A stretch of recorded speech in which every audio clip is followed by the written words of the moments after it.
আপুনি যদি মিছা কথা কৈ পেলাই ফাৰ্মিং লাইনত ব্যৱসায় কৰিম বুলি ভাবিছে, জিন্দাগী আপুনি ফাৰ্মিং লাইনত ছাকচেছ হ'ব নোৱাৰিব। মোৰ আজি মনটো বেয়া লাগিছে। জাজিৰ এজন কাষ্টমাৰে, মই নাম্বাৰ দি দিছোঁ, জাজিৰ এজন কাষ্টমাৰে মোক আজি গাদ্দাৰি কৰিছে।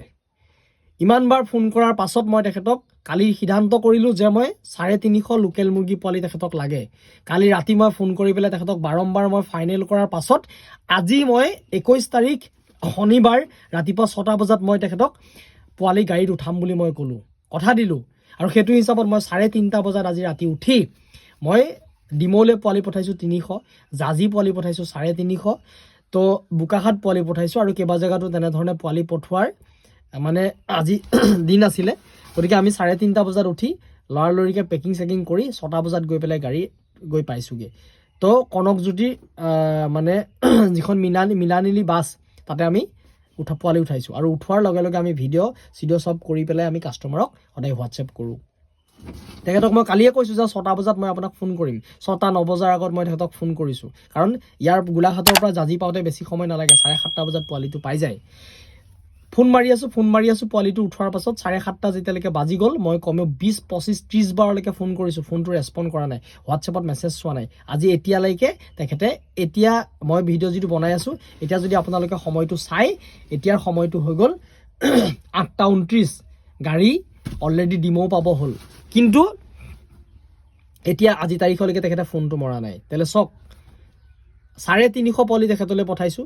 আৰু আপুনি মোৰ লগত চুক্তি কৰিছে কাৰণে আপোনাৰ লগত মই জাবান কৰি পেলাই মই পোৱালিটো পঠাইছোঁ, আৰু 1 টকা এডভান্স নিদিয়াকৈ আপোনাক মই পোৱালি পঠাইছোঁ। তেলে আপোনাক মই বিশ্বাস কৰিছিলোঁ, তেলে আপুনি সেই বিশ্বাসটো ক'ত ৰাখিলে? এই নাম্বাৰটো আপোনালোকক মই স্ক্ৰীণত লগাই দিছোঁ। আপোনালোকে চাওক, জাজিৰ এইজন কাষ্টমাৰে মোক আজি গাদ্দাৰি কৰিছে। জাজিক মই অলৰেডি এবাৰ দুবাৰ পোৱালি পঠা নাই, বহুত কাষ্টমাৰক মই পোৱালি পঠাইছোঁ, কোনেও আজি তাৰিখলৈকে মোক গাদ্দাৰি কৰা নাই, না পইচাৰ ক্ষেত্ৰত না জাবানৰ ক্ষেত্ৰত। তেলে আজি কিন্তু আপুনি মোক সেইখন গাদ্দাৰি কৰিলে। আৰু মই আপোনাক মই স্পষ্টভাৱে কৈছোঁ, যদি আপুনি ফাৰ্মিং লাইনত আহিম বুলি ভাবিছে, মানে অন্তৰখন শুদ্ধ কৰি পেলাই আহিব, কাৰণ জিঅ' লগা বস্তুৰ ওপৰত আপুনি মিছা কথা কৈ ব্যৱসায় কৰিব, জিন্দাগী ছাকচেছ নহয়। আজি আপুনি মোক কিমান ডাঙৰ প্ৰব্লেমত পেলালে চাওক।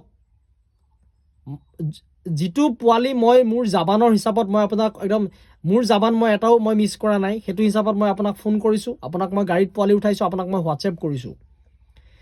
সেই পোৱালিটো আপুনি আজি নোলোৱাৰ কাৰণে মই সেই গাড়ীখন গৈছে ডিব্ৰুগড়ৰ পৰা ঘূৰি আহি মোক গোলাঘাট পাব 5টা বজাত। তেলে তাত যে পোৱালিখিনি মৰিব, সেই মৰা পোৱালিখিনি ৰিক্সটো কোনে ল'ব? না আপুনি ল'ব না মই ল'ম, তাৰ সাওখিনি কোনে ল'ব?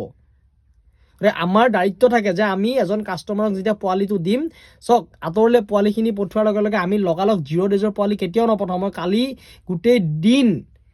গোটেই ৰাতি মই গেছ বৰ্ডাৰ দি পোৱালি মই হিট কৰি মই ধুনীয়াকৈ দানা পানী খুৱাই পেলাই মই তাতে পোৱালি পঠাইছোঁ, কাৰণ আপোনালোকে যাতে সুস্থভাৱে পোৱালিখিনি পায়। তো সেইটো হিচাপত আমি মানে ব্যৱসায় কৰিছোঁ, মোৰ জাবানৰ হিচাপত। আৰু মোৰ ভুল হ'ল নেকি? মই আপোনাক 1 টকা পইচা নোলোৱাৰ কাৰণে মই আপোনাক পোৱালিটো পঠালোঁ, সেইটো মোৰ ভুল বুলি মই ভাবিছোঁ। গতিকে জাজিৰ আজিলৈকে কোনেও তেনেকুৱা কৰা নাই, আপুনি যিটো মোক কৰিলে। আৰু এইটো অসমৰ কোনেও মোক আজি তাৰিখলৈকে আপোনাৰ দৰে কাম কিন্তু কৰা নাই, আৰু আপোনাৰ দৰে কাম যাতে কোনেও নকৰে। আৰু কৰিলে ফাৰ্মিং লাইনত আপুনি নহাই ভাল। আপুনি যদি ভাবিছে এই সুদীপ্তক বা বেলেগক XYZ 1000 টকা বা 5000 টকা আপোনাৰ পইচা মাৰি মই ফাৰ্মিং কৰিম, আপুনি জিন্দাগী ছাকচেছ হ'ব নোৱাৰে। 5000 টকা কাৰোবাৰ পৰা খাই পেলাই আপুনি যদি ফাৰ্মিং কৰিম বুলি কিবা এসোপা ভৰাই, সেইসোপা 5000 নহয়, আপোনাৰ 10,000, 15,000, 20,000 টকা বস্তু মৰিব, সেইটো গ্ৰাণ্টেড।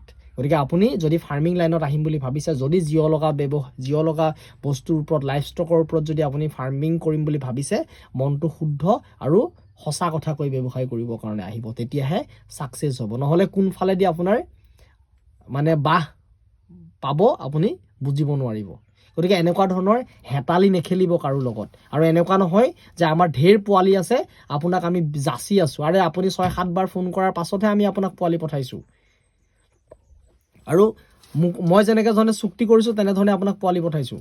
কিন্তু আপুনি আজি সেই পোৱালিটো নোলোৱাৰ কাৰণে মই কিমান মাথা মাৰি পেলাই, এজন ডিব্ৰুগড় দাদাই কতবাৰ আজি মোক ফোন কৰি আছে, তেখেতক বিহুৰ পিছত পোৱালি লাগে, আগতে মই পোৱালি দিয়া পোৱালি, তেখেতক মই ৰিকুৱেষ্ট কৰি পেলাই তেখেতে 300 পোৱালি মোৰ পৰা লৈছে আজি। গতিকে আপোনাক দিয়া পোৱালিটো আৰু 50টা পোৱালি কি কৰিছোঁ শুনক। ডিমৰজনক মই তেখেতে মোক 3000 টকা আজি কিমান দিনৰ আগতে মোক যোৱা মাহতে মোক এডভান্স কৰি ৰাখিছে 3000 টকা 300 পোৱালিৰ কাৰণে তেলে আজি মই তেখেতক পোৱালি পঠাইছোঁ তেখেতে 50টা পোৱালি আৰু বেছিকৈ মোক লৈ লৈছে 350 পোৱালি মই তেনেকৈ চেল কৰিছোঁ কাৰণ সেই পোৱালিখিনি মই আনি গোলাঘাট আকৌ সন্ধিয়া 5টা বজাত মই পোৱাবহি নোৱাৰোঁ তেলে কিমান ৰিক্সত আমি ব্যৱসায় কৰিছোঁ কিমান আপোনালোকে যাতে ভালকে পোৱালি এটা পাওক সুস্থভাৱে সেইখিনি কষ্ট আমাৰ তাৰ লগত জড়িত আছে 3:30 বজাতে উঠি গোটেইখিনি আমি ব্ৰডিং কৰি আপোনাক পেকিং কৰি ধুনীয়াকৈ তেনেধৰণে পঠাইছোঁ যাতে আপোনালোকে ভালকে পোৱালিখিনি পাওক গতিকে আজি মনটো বেয়া লাগিছে খং উঠিছে আৰু আপোনাৰ কাৰণে গতিকে এনেকুৱা ধৰণৰ ধেমালি কাৰো লগত নকৰিব স্পষ্টভাৱে কৈছোঁ আৰু যদি কৰিম বুলি ভাবিছে আপুনি ফাৰ্মিং লাইনত নাহিব বেলেগ লাইনত কাম কৰক মই আজিলৈকে কোনেও কিন্তু গাদ্দাৰি কৰা নাই অসমৰ কোনেও গাদ্দাৰি কৰা নাই মোৰ লগত গতিকে আজি প্ৰথমবাৰ আপুনি কৰিছে গতিকে বেয়া লাগিছে মনটো আৰু এনেকুৱা হ'লে আমি ফুল পেমেণ্ট বিচাৰিম তাৰপাছতে পোৱালি পঠাম গতিকে আপোনালোকে মোৰ লগত ব্যৱসায় কৰি কোনে কেনেকুৱা পাইছে অকণমান জনাব কিন্তু আমি অলপ চিৰিয়াছ মানে যাক দিম বুলি ক'ম দিম যাক নিদিওঁ বুলি কওঁ নিদিওঁ গতিকে এনেধৰণে আমি ব্যৱসায় কৰি আছোঁ জাবানৰ ওপৰত ব্যৱসায় কৰি আছোঁ মোৰ ভুল হ'ল আপোনাক মই এটকা পইচাও নোলোৱাকৈ পোৱালি 350 পোৱালি পঠালোঁ আপোনালৈ সেইটোৱে মোৰ ভুল আছিল আৰু আপোনাক বিশ্বাস কৰাটো মোৰ ভুল আছিল আচলতে আপুনি বিশ্বাস কৰাৰ যোগ্য নহয় আৰু ধন্যবাদ মই ডিব্ৰুগড় দাদা আৰু ডিমৌৰ দাদালৈ ধন্যবাদ থাকিল মোক আজি এই বিপদটোৰ পৰা উদ্ধাৰ কৰাৰ কাৰণে আৰু শেষত মোৰ পেজত মোৰ ইউটিউব চেনেলত চাই থকা ইছলাম ধৰ্মী সকলোলৈকে মানে ঈদৰ শুভেচ্ছা জনালোঁ ধন্যবাদ